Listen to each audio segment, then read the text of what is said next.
Alright, moving on to our next Patreon request, and this one comes from Gordon Rajani, who asked me to do a Patreon request of a crossover between Godzilla and the Inhumanoids. So, here we go. But before we do, as always, if you guys would like to have a Patreon request done, just hit the link below, head on over to my Patreon, where you guys can hit the... Sorry, I was looking at something. You guys can hit the third tier. That'll allow you access to do so. But other than that, let's get started with the video. So this story begins with, essentially what is going on is that we're at a G-Force base in Okinawa, and one night it gets attacked by unknown monsters. And of course G-Force is thrown for a loop because they're like, what the hell? We have unidentified monster attack, and it was almost like they knew what they were looking for. They attacked the base and stole a experimental device that they were trying to use to repel Godzilla. It was basically like a sonic device that they scavenged from the Exilians during their attack of the events of Invasion of Astro Monster. But rather than attract and mind control Godzilla, it was meant to repel him.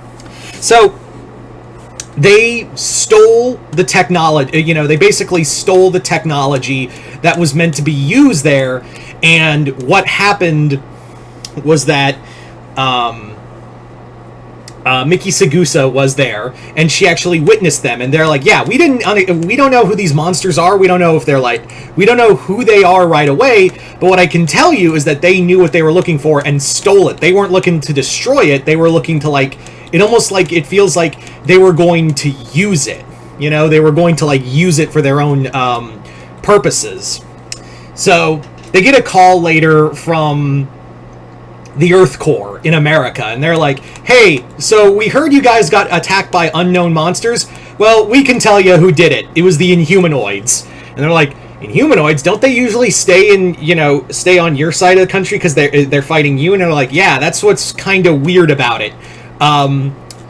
So I don't know what to tell you, but Metlar isn't like your run-of-the-mill monster. He's very, he's cold, he's calculating, and he knows when and where to attack. And if he wanted that sonic, sonic device, I can guarantee to you that what he wanted to use it for was nothing good. So I suggest we'll trade information as much as we can, and we'll let you know if anything, if they pop up.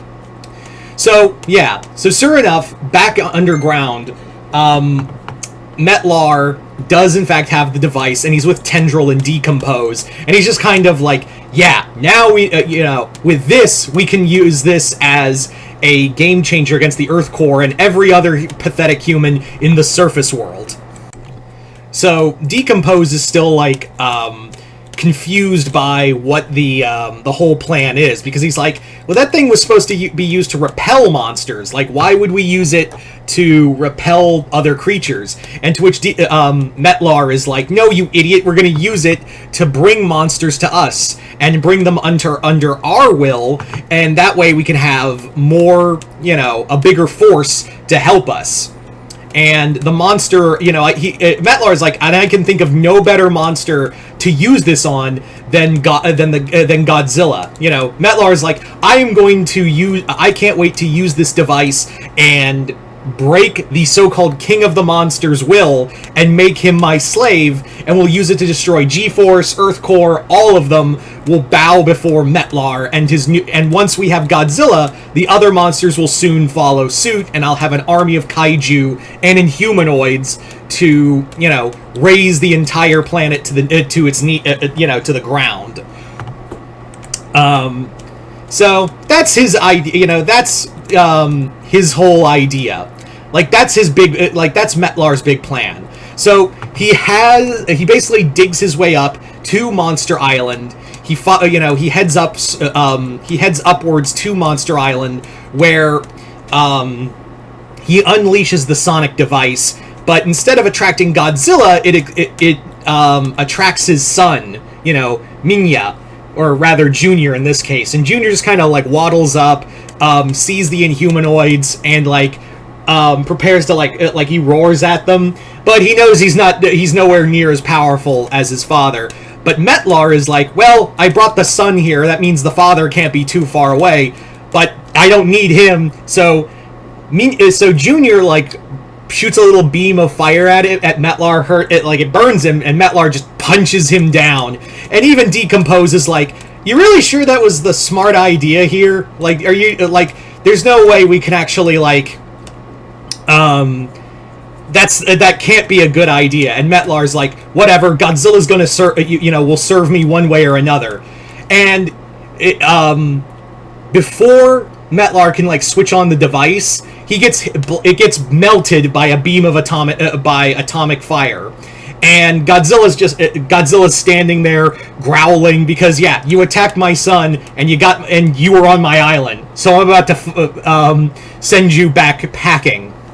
So Metlar's plan is immediately down the shitter, and he's like, whatever, I'm Metlar, the king of the Inhumanoids, and I will make you bend to my will.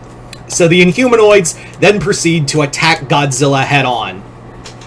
And in doing so, the fight breaks out in a 3-on-1 matchup between Godzilla fighting all 3 of the Inhumanoids. Metlar just summons molten rocks and throws them at Godzilla, which he bats away with his tail. Tendril, like, constricts Godzilla and starts wrapping him up, and is like, just kind of like trying to strangle Godzilla, but Godzilla unleashes like a nuclear pulse, blasting him away. And just starts blasting away at Tendril. Like, Tendril's the first one he focuses on, as the 3 of them try to, like, rather than, fight one at a time, Metlar and Tendril and Decompose all try to attack him all at once. In fact, during the fight, Decompose, like, uses his decaying touch to try to mutate Godzilla, and it starts to work. Like, and even Decompose is like, yes, the king of the monsters will be under my control. And Metlar's like, your control? He's like, our control, totally. But Godzilla does the unthinkable and actually, like, fights off the infection, and then proceeds to, like, grab Decompose by the face, just starts slamming him repeatedly into the ground. He then sees Tendril tries to go at him again, and Godzilla just blasts him. Just keeps using his atomic breath to, like, shave off limbs from Tendril until he's just, like, on the ground, like, trying to reconstruct himself. Metlar alone is like, you idiots, I will handle Godzilla alone. So Godzilla does battle with Metlar, but the thing is, Metlar the whole time is, like, trying to talk to him like he's some kind of dumb animal, but in reality, Godzilla's a lot smarter, and during the fight, Godzilla proceeds to just beat down Metlar until, like, Metlar's like, no more, I submit, and Metlar is just kind of, like, shamed and whatever, and, like, it tells the other Inhumanoids to, like, crawl back underground.